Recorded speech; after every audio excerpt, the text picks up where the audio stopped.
ऐसे ही रहेगा। ठीक, इसकी वजह से क्या होगा, प्रोजेस्टेरॉन का लेवल बढ़ते ही जाएगा।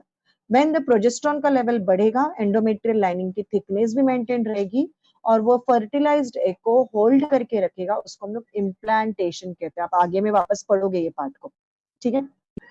दूसरा फेज ऐसा भी हो सकता है कि जो एग निकला है वो फर्टिलाइज्ड नहीं हुआ है, जो एग निकला है वो फर्टिलाइज नहीं हुआ, तो 24 आवर्स के बाद वो डेड हो जाएगा। डेड एग हमारे बॉडी में नहीं रहेगा, तो वो एग धीरे धीरे आगे हमारी यूट्रस कॉन्ट्रैक्शन से उसको आगे आगे पुश ऑफ करते रहेगी।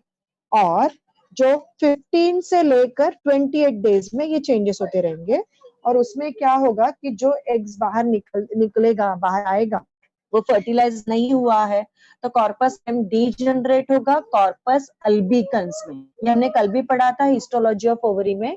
तो वो किसमें कन्वर्ट हो जाएगा, कॉर्पस अल्बिकन्स में। एक स्कार जैसा पार्ट बॉडी में डेवलप हो जाएगा और ये डेवलप्ड स्कार क्या करेगा, डीजनरेट हो जाएगा आगे जाके। और ये एस्ट्रोजन का अगेन क्या होगा, प्रोजेस्टेरॉन और एस्ट्रोजन का लेवल डाउन हो जाएगा, प्रोस्टाग्लैंडिन रिलीज होगा, फाइब्रिनोलाइसिन रिलीज होगा और ये dead egg along with the internally जो भी हमारे यूट्रस के लाइनिंग्स में बने थे, व्हाटएवर लाइनिंग्स के अंदर जो भी मटेरियल बना था, जो भी सेल्स बने थे, वो डीजनरेट होंगे और बॉडी के बाहर फेंके जाएंगे। ठीक है, so this way we find that कि एंटायर मेंस्ट्रुअल साइकिल, अगेन हो सकता है कि आपको पूरा मेंस्ट्रुअल साइकिल के ऊपर क्वेश्चन आए या फिर कोई स्टेजेस को लेके, हार्मोन्स के लेके कोई क्वेश्चंस आपको आ सकता है। ठीक है, now we are coming to the next part of it, that is called as spermatogenesis. The next part which we are going to start is that is first is gametogenesis. अभी हमने तो ये तो पढ़ा था कि गैमेट्स तो बनते हैं टेस्टिस में एज वेल एज ओवरीज में। जो टेस्टिस में गैमेट्स बनते हैं उनको हम लोग स्पर्म्स बोलते हैं। इसलिए ये जो गैमेटोजेनेसिस है, गैमेट बनने की जो प्रोसेस है, जो टेस्टिस में स्टार्ट होती है, उसको हम लोग कहेंगे स्पर्मैटोजेनेसिस। हर स्टेज के 3 फेज आपको याद रखना है। पहला फेज मल्टीप्लिकेशन, मतलब क्या होगा, सेल्स डिवाइड होंगे और बहुत सारे सेल्स बनेंगे। सेकेंड इज ग्रोथ फेज, जो भी सेल्स डिवाइडेड है उनका साइज बढ़ जाएगा, that is a growth phase.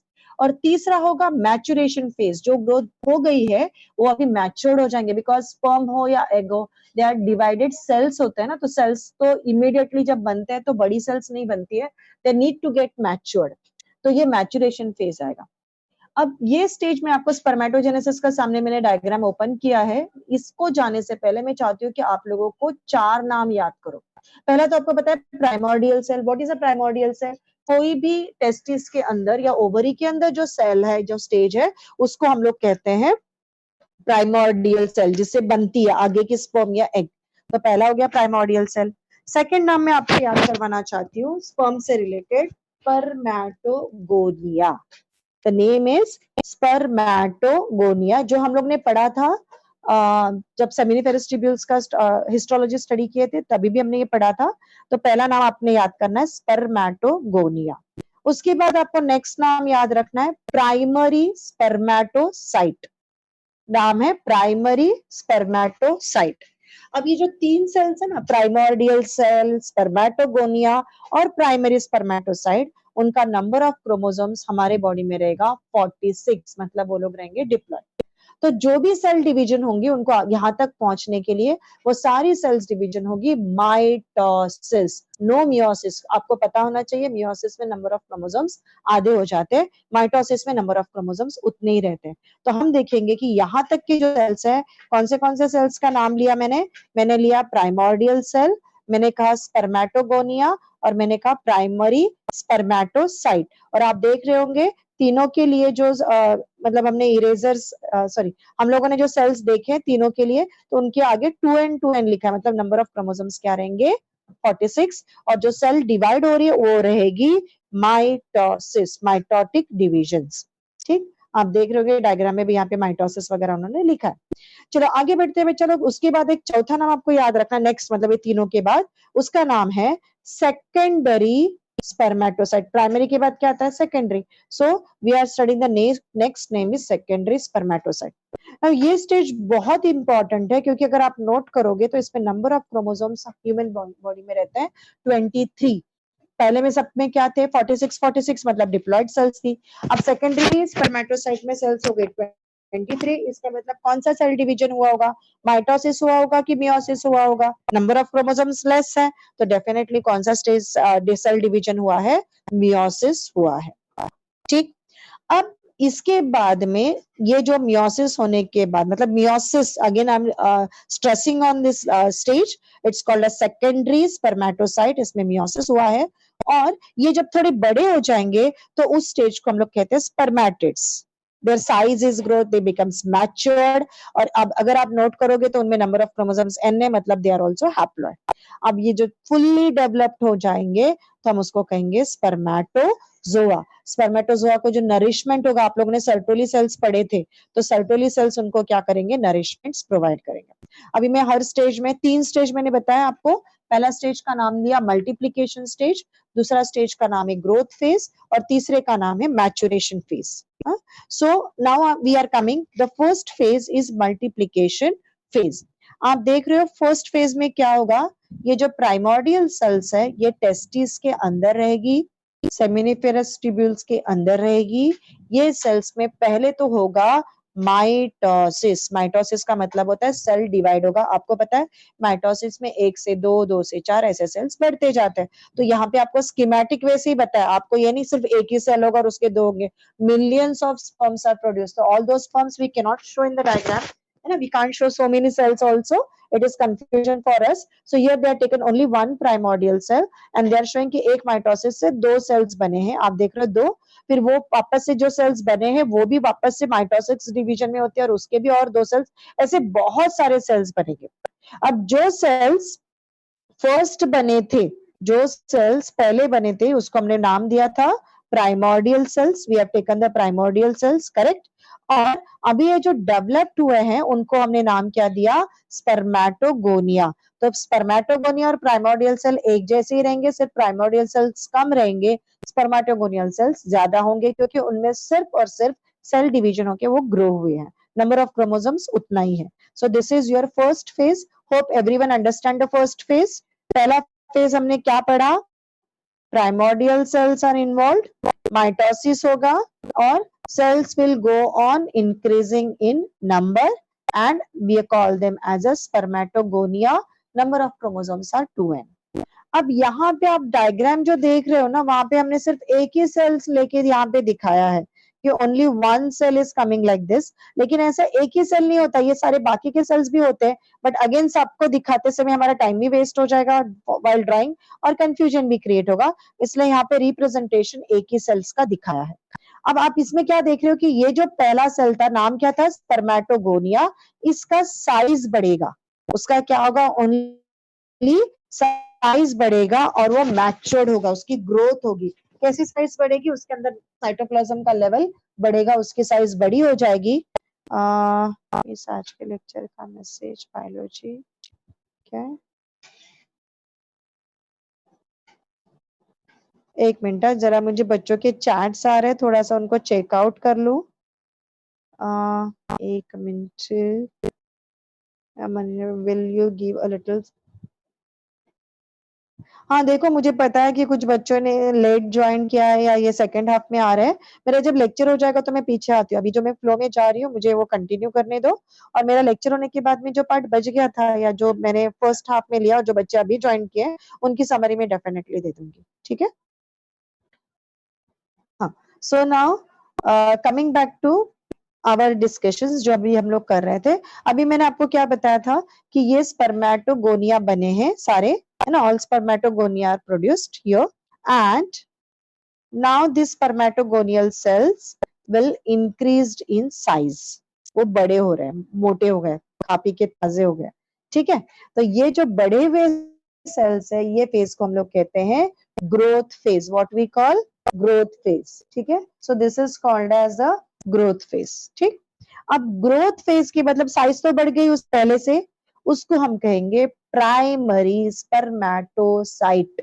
उसका नंबर ऑफ क्रोमोसोम्स लेकिन क्या है, 2n ही है। कहीं मियोसिस मैंने एक्सप्लेन किया क्या, नहीं, नंबर ऑफ क्रोमोसोम्स उतने ही रहेंगे, सिर्फ उसको हम लोग अभी बड़ा हुए को हम लोग कहेंगे प्राइमरी स्पर्मेटोसाइट। अब ये मैच्योर्ड हो गया, तैयार हो गया आगे के डिवीजन के लिए, सेल डिवीजन के लिए। तो आगे का स्टेज जो होता है उसको हम लोग कहते हैं मैचुरेशन फेज।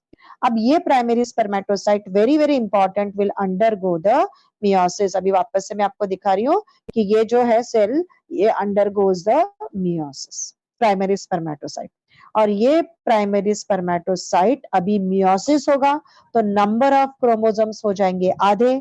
प्राइमरी स्पर्मेटोसाइट में रहेंगे 46। अब ये आधे होने के बाद में जो बनेंगे उनमें नंबर ऑफ क्रोमोसोम्स रहेंगे हाफ, एंड दैट्स व्हाई हम उसको कहेंगे haploid secondary spermatocyte with n number of chromosomes. This is again very very important here. ठीक, अब ये फेज में क्या हुआ, मियोसिस अभी चलता रहेगा, मियोसिस और बहुत सारे सेल्स ऐसे बनते रहेंगे।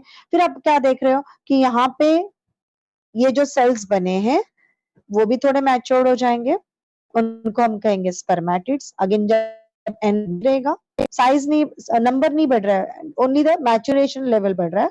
और आप देख रहे हो जब वो थोड़े से और मैच्योर हो जाएंगे उसको हम लोग कहेंगे spermatozoa. We will call them as a spermatozoa. तो आप देख रहे हो कि कैसे 3 फेज में स्पर्म्स प्रोडक्शन हुआ। अगेन जस्ट मैं बता, और सेम चीज आपको एग के लिए भी काम आएगा। एक बार अगर आपके दिमाग में ये फिट हो गया है, एग में थोड़ा सा डिफरेंस है बट आपके लिए काफी इजी हो जाएगा oogenesis भी पढ़ने के लिए, एग का डेवलपमेंट भी पढ़ने के लिए। मैंने आपको 3 स्टेजेस के नाम बोले थे, मल्टीप्लिकेशन स्टेज, प्राइमोर्डियल सेल्स पहले आ जाएंगे, वो डिवाइड होंगे माइटोटिकली, ठीक, फिर उसके बाद में उनका नंबर बढ़ेगा और बढ़े हुए नंबर को हम कहेंगे स्पर्मेटोगोनिया, जो 2n रहेंगे। फिर ये स्पर्मेटोगोनिया मैच्योर्ड होंगे, उसको हम लोग कहेंगे ग्रोथ फेज, और जो मैच्योर्ड स्पर्मेटोगोनिया रहेगा उसको हम लोग कहेंगे प्राइमरी स्पर्मेटोसाइट। अब ये primary spermatocyte will undergo the meiosis, और मियोसिस होने की वजह से इसके नंबर ऑफ क्रोमोसोम्स हो जाएंगे आधे, हम उसको कहेंगे सेकेंडरी स्पर्मेटोसाइट। सेकेंडरी स्पर्मेटोसाइट का ग्रोथ हो जाएगा, नंबर तो उतना ही रहेगा, ओनली ग्रोथ इज देयर, और number of chromosomes are haploid only. और हम देखेंगे कि वो आगे बढ़ रहे हैं तो उनको हम लोग कहेंगे स्पर्मेटिड्स, और मैच्योर्ड स्पर्मेटिड्स को हम कहेंगे स्पर्मेटोजोआ। ये स्पर्मेटोजोआ जो रहेंगे वो आपको याद होगा कल मैंने पढ़ा था सर्टोली सेल्स, नाम भूलना नहीं आपने। सर्टोली सेल्स जो नरिशमेंट देते हैं, तो ये सर्टोली सेल्स के जो इनके जो हेड्स होंगे ना, इनको हेड्स कहते हैं, तो ये हेड्स अटैच्ड होंगे सर्टोली सेल्स में, और ये सर्टोली सेल हेड्स अटैच होके वहां से नरिशमेंट लेंगे और मैच्योर्ड हो जाएंगे। और जो टेल्स रहेंगे, that tails will be there in the, जो टेल्स रहेंगे वो टेल्स कहाँ पे, ल्यूमेन के अंदर रहेंगे, और जो हेड्स रहेंगे वो सर्टोली सेल्स के साथ रहेंगे। I want to share one more diagram with you people. One more diagram I'm sharing.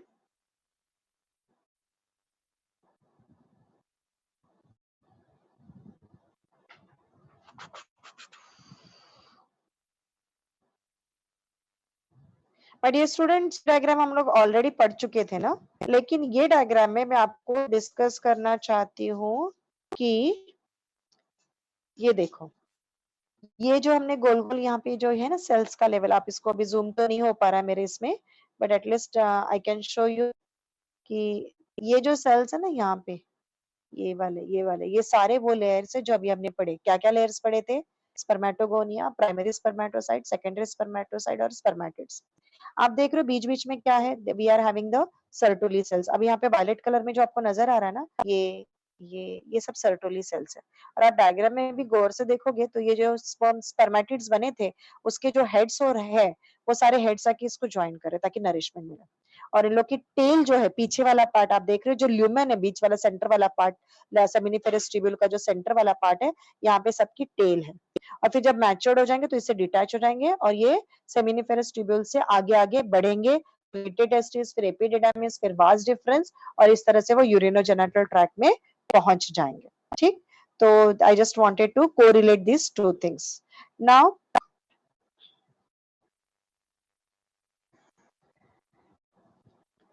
अभी हम लोग आगे का पार्ट पढ़ने वाले हैं, that is about the structure of sperm. अभी स्पर्म्स तो जो बने वो स्पर्मेटिड के फॉर्म में है। आप देख रहे हो स्पर्मेटिड वाले स्पर्म्स तो कितने छोटे हैं, है ना। तो इनके जब ये मैच्योर्ड हो जाते तो वो इस तरह से उनका स्ट्रक्चर बन जाता है, जो मैंने अभी मेरे स्क्रीन में सामने रखा है। अब इसमें इसको हम लोग जो जो स्ट्रक्चर ऑफ स्पर्म है उसको हम कौन से पार्ट में पढ़ेंगे। पहले पार्ट को कहेंगे हेड। आप देख रहे हो this is a head, second वाले पार्ट को हम पढ़ेंगे नेक, तीसरा पार्ट आता है मिडल पीस और लास्ट पार्ट आता है टेल। तो आपको एक एक पार्ट में इसको पढ़ना है। डायग्राम भी आता है, sometimes they ask only for the diagram for 2 marks कि ड्रॉ नीट लेवल diagram of structure of sperm, तो ये डायग्राम आपको ड्रॉ करना है, ठीक है। अब हम लोग एक एक पार्ट को डिस्कस करते हैं। ये वही स्पर्म्स हैं जो प्राइमोर्डियल सेल से बने, पहले स्पर्मेटोगोनिया, फिर प्राइमरी स्पर्मेटोसाइट, फिर सेकेंडरी स्पर्मेटोसाइट्स, फिर स्पर्मेटिड्स, और यही स्पर्मेटिड जब फुल्ली मैच्योर्ड होगा हम उसको स्पर्म कहेंगे। And this is a diagram off fully matured sperm. Now अभी हम लोग one by one each part जाते हैं। पहला पार्ट हमने लिया हेड पार्ट। हेड के पार्ट में मतलब ये पूरा उसका हेड पार्ट है। हेड में आप देख रहे हो ऊपर में एक कैप लाइक स्ट्रक्चर है जिसको कहते हैं एक्रोसोम। ये एक्रोसोम क्या है, आपने लाइसोसोम्स पढ़ा होगा लोअर क्लास में। लाइसोसोम्स के पास प्रॉपर्टी रहती है कि ये करता है डीजेनरेट, है ना। ये क्या करता है, लाइसोसोम्स डीजेनरेट करता है या मेल्ट करता है।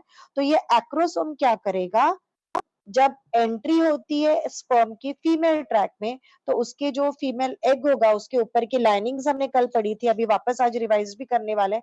तो उसको ये ब्रेक करने के लिए एक्रोसोम का बहुत इंपॉर्टेंट रोल है। अगर एक्रोसोम नहीं होता सॉरी, एक्रोसोम नहीं होता तो स्पर्म की एंट्री नहीं होगी। उसके बाद सेकंड पार्ट जो हम लोग ने स्टडी करना है, that is about this head, is the nucleus. आप देख रहे हो सेकंड पार्ट यहाँ पे न्यूक्लियस है। ये वही न्यूक्लियस है जिसके अंदर 23 नंबर ऑफ क्रोमोसोम्स है, क्योंकि ये बना है मियोसिस से। तो ये फादर की जो 23 क्रोमोसोम्स हम लोग बोलते हैं ना, we get the half the chromosomes from father, तो कहाँ से उसका ओरिजिन, इसी स्पर्म से, इसी न्यूक्लियस से हम लोगों को मिलते हैं। So that these two important parts we are studying in the head region. Now second I'm coming to the second part, we call it as a neck region. So this is a very small region called as neck. Neck के अंदर हम लोगों को दो चीजें याद रखनी है। अभी अगेन मैं लास्ट ईयर का आपको रेफरेंस दे रही हूँ। आप लोगों ने सेल ऑर्गेनिल्स पढ़े थे। सेल ऑर्गेनिल में एक सेंट्रियोल नाम का ऑर्गेनिल आपने पढ़ा था, और ये सेंट्रियोल होता है वो डिवाइड होके स्पिंडल फॉर्मेशन में हेल्प आउट करता है। तो ये नेक रीजन में हम लोगों को दो सेंट्रियोल्स मिलते हैं। आप देख रहे हो यहाँ पे डायग्राम में भी, प्राइमरी सेंट्रियोल और डिस्टल सेंट्रियोल। सेंट्रियोल क्या होगा, आप लोग जब ये सेल डिवीजन पढ़े थे ना क्रोमोसोम्स का, किसके अंदर, मियोसिस और माइटोसिस, तो आप लोगों ने स्पिंडल फाइबर्स बने थे। मैं साइड में छोटा सा वो डायग्राम ड्रॉ करने की कोशिश कर रही हूँ, आप देख सकते हो। तो ये जहां से निकलता है जो पॉइंट है वो सेंट्रियोल से होता है। तो ये सेंट्रियोल्स फीमेल एग के पास नहीं होता बाद में, तो ये स्पर्म्स उसको कंट्रीब्यूट करता है। तो ये centrioles are present in the neck region. Now I am coming to the third part is the middle piece. This is also very very important part. अब आप middle piece मतलब ये वाला part, सेंट्रियोल से मतलब जो डिस्टल सेंट्रियोल है वहां से एक थ्रेड स्टार्ट होगा जो थ्रू आउट चलेगा। इसको कहते हैं एक्सियल फिलामेंट। ये जो थ्रेड मैंने आपके ड्रॉ किया है इसको हम लोग कहते हैं एक्सियल फिलामेंट। अब ये एक्सियल फिलामेंट का जो बीच वाला पार्ट है, जो मिडिल वाला पार्ट है, उसके ऊपर बहुत सारे माइटोकॉन्ड्रिया का लेयर होगा। माइटोकॉन्ड्रिया आप लोगों ने लास्ट ईयर पढ़ा था, माइटोकॉन्ड्रिया का स्ट्रक्चर, हम उसको एनर्जी हाउस बोलते हैं। अब इतनी सारी माइटोकॉन्ड्रिया क्यों चाहिए, और ये माइटोकॉन्ड्रिया जो है अराउंड, उनका नंबर है 14 to 15 माइटोकॉन्ड्रियाज आर देयर। अब ये 14 to 15 माइटोकॉन्ड्रिया का लेयर ये लेवल में हम लोगों को क्यों चाहिए, तो इसका रीजन ये है कि स्पर्म जो होता है दे नीड टू मूव, उनको मूवमेंट करनी होती है। आपको याद होगा सीमेन में फ्रक्टोज रहता है जो एनर्जी देगा, लेकिन एनर्जी बनाने का काम कौन करता है, माइटोकॉन्ड्रिया। तो ये 50 मूवमेंट ऑफ स्पर्म। अब और एक वर्ड आपको ये माइटोकॉन्ड्रिया के साथ याद रखना है, उसका नाम है नेबेनकर्न। नेबेनकर्न, तो ये जो NEBENKERN, ये नेबेनकर्न क्या होगा कि माइटोकॉन्ड्रिया का जो इतना बड़ा क्लस्टर्स बना है 14 to 15 numbers in middle piece, उस साथ में उसको नेबेनकर्न कहते हैं। तो अगर आप लोग को एक मार्क के लिए डालते हैं कई क्वेश्चन व्हाट इज नेबेनकर्न, तो बच्चे ढूंढते रहते हैं कौन से चैप्टर से है। तो यहाँ ये चीज को आप यहाँ पे याद रखो। अब हम लोग लास्ट पार्ट स्पर्म का देखेंगे। Now this part is called as the tail part. Tail part जो होता है that is helping for the sperms to move ahead, क्योंकि without tail sperms can not move further. अब टेल पार्ट में से क्या होगा, आप देख रहे हो जो एक्सियल फिलामेंट है ना, जो हम निकली थी डिस्टल कन्वोल्यूटेड ट्यूबुल से, वो कंटिन्यू होते हुए आगे आगे बढ़ रही है। समवन इज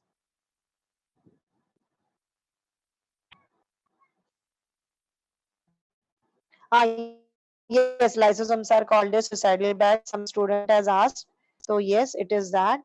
और yes, कोई अभी आके स्क्रिबल करना स्टार्ट किया था, ने वो ऑप्शन बन गया। अभी आप सिर्फ मेरा ही स्क्रिप्ट लिखेंगे और किसी का नहीं, ठीक है? So let's continue.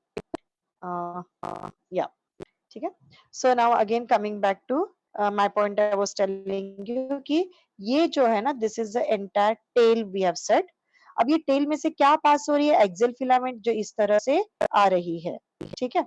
अब यहाँ पे आगे जाने के बाद ये एक्सेल फिलामेंट खत्म हो जाती है, लेकिन ये जो सेल है, ये जो स्पर्म है, नथिंग बट द सेल है, तो